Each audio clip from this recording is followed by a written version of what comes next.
In 1918, as the world believed the worst days of war were finally ending, a new enemy appeared, one far deadlier than any battlefield weapon. It didn't wear a uniform, it didn't fire bullets, and it didn't respect borders. This enemy was a virus, later known as the Spanish flu. Unlike many diseases before it, the Spanish flu spread with terrifying speed. Within months, it reached nearly every corner of the world, infecting millions and killing more people than World War I itself. At the time, the world was already exhausted. Nations were recovering from years of global conflict. Soldiers were returning home. Cities were crowded. Medical systems were overwhelmed. And once again, science was not ready. The Spanish flu did not actually begin in Spain. Many historians believe it first appeared in the United States, possibly at a military training camp in Kansas. From there, it traveled with soldiers across the Atlantic, spreading rapidly through Europe and beyond. Spain became associated with the outbreak only because it was one of the few countries openly reporting on the disease.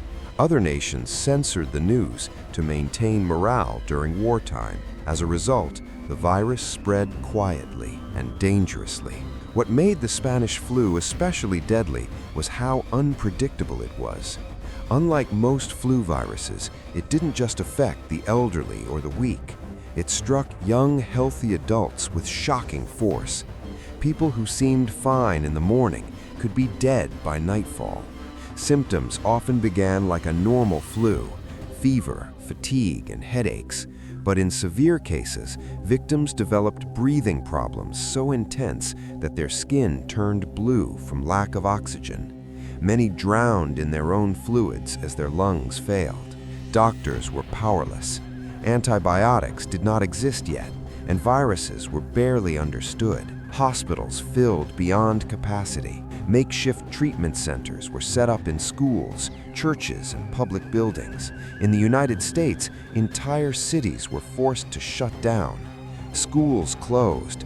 Public gatherings were banned. Masks became mandatory in many places. Despite these efforts, the virus continued to spread.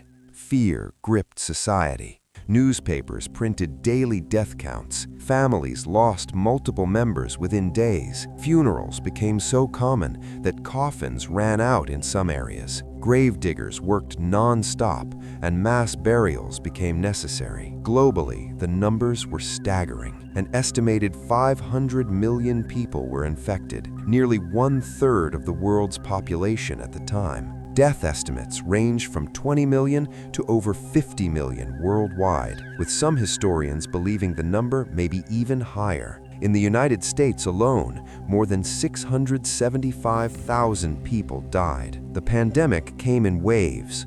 The first wave was relatively mild, giving people a false sense of security. But the second wave was far deadlier, striking with brutal efficiency. By the time the third wave arrived, societies were desperate for the nightmare to end. Eventually, the virus weakened, and life slowly began to return to normal. But the world that emerged was forever changed. The Spanish flu exposed the weaknesses of global health systems. It showed the dangers of censorship, delayed responses, and poor communication. At the same time, it led to major advancements in public health planning, disease tracking, and emergency response. Governments began investing more in healthcare infrastructure. Researchers intensified efforts to understand viruses and develop vaccines. The foundations of modern epidemiology were strengthened by the painful lessons of 1918.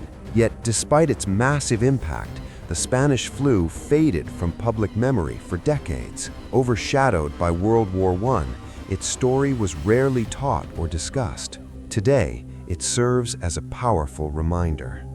It reminds us that pandemics are not just medical events. They are social, economic, and psychological crises. They test governments, communities, and individuals. They reveal how prepared or unprepared humanity truly is. The Spanish flu was not just a tragedy of the past. It was a warning written in history, a warning that the smallest enemies can cause the greatest destruction. If you enjoy learning about real historical events that shaped the modern world, make sure to subscribe to the channel. In the next video, we'll explore another deadly chapter from history that changed civilization forever.